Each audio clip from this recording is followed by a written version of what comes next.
C'est Alexandre. C'est encore Alexandre. C'est toujours Alexandre. Bonjour à tous et à toutes, j'espère que vous vous portez bien. Aujourd'hui nous sommes le 22 avril et le 22 avril on fête les Alexandres. Du même coup j'ai eu envie de vous parler de 4 Alexandres célèbres et des activités que vous pourrez faire en lien avec eux. Et j'en profite d'ailleurs pour souhaiter une bonne fête à mon collègue Alexandre qui est arrivé en même temps que moi à Westrack. Tout d'abord je me suis interrogée sur la signification du prénom Alexandre. Prénom qui vient du grec Alexandros, Alexandre qui signifie repousser et Andros qui signifie homme, donc Alexandre signifierait repousser l'ennemi. On fête les Alexandres le 22 avril dans le calendrier en l'honneur de saint Alexandre de Lyon, originaire d'Asie mineure, qui était médecin au moment où les chrétiens étaient persécutés. Saint Alexandre fut martyr de Lyon au IIe siècle et fut exécuté avec d'autres martyrs par crucifixion en 177.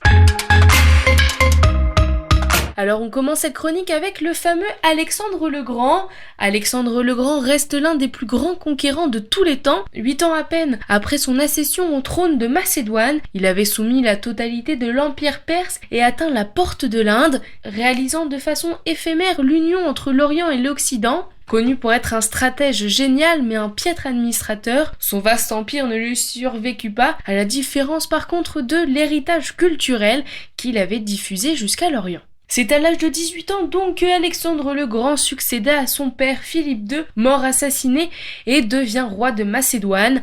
Au fil de ses conquêtes, Alexandre avait répandu la culture des civilisations grecques à travers l'Asie jusqu'à l'Inde.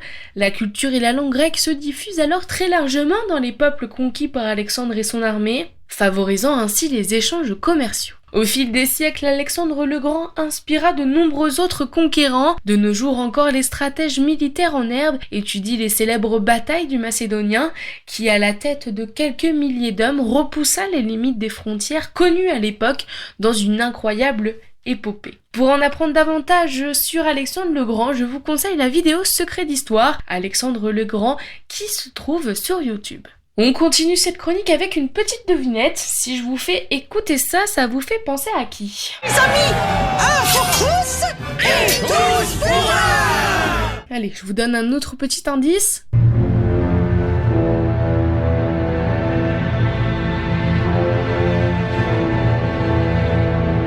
Il s'agit bien sûr d'Alexandre Dumas, romancier et dramaturge français. Orphelin de père dès l'âge de 4 ans, le jeune Alexandre passe une enfance peu réjouissante. Il s'initie à la poésie puis part s'installer à Paris dès 1822. Après s'être imprégné de la culture littéraire de Shakespeare et Walter Scott, il fréquente les théâtres parisiens.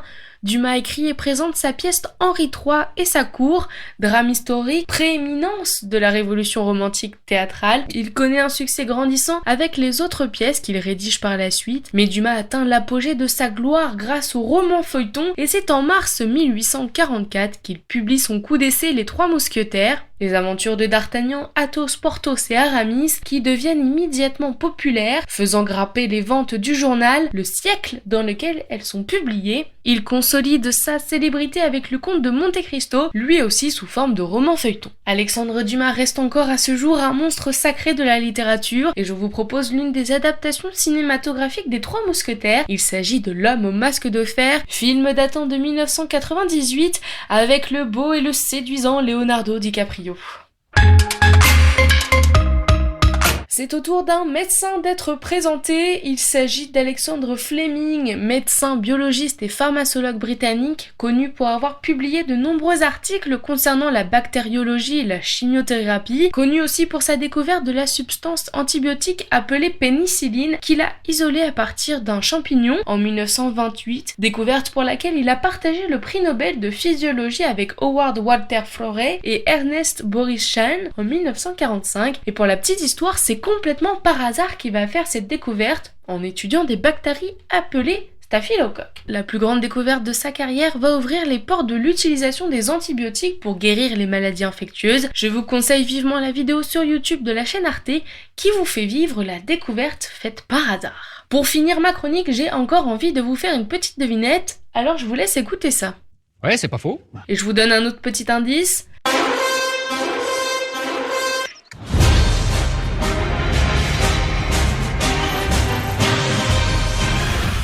Il s'agit bien évidemment de Alexandre Astier, humoriste, acteur, réalisateur, scénariste et compositeur français.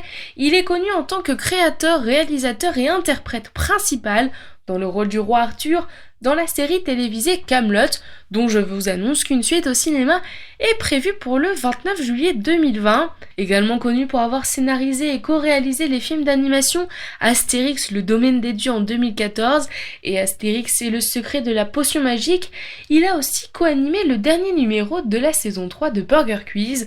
Et bien en attendant que la suite de Kaamelott sorte en salle, je vous propose de voir, revoir ou re-revoir les épisodes de la série télévisée Kaamelott. Chers auditeurs, merci de votre fidélité. Bonne fête à tous les Alexandres. Prenez soin de vous et je vous dis à demain sur l'antenne de Westrack Radio. 1, 2, 3. C'est Alexandre.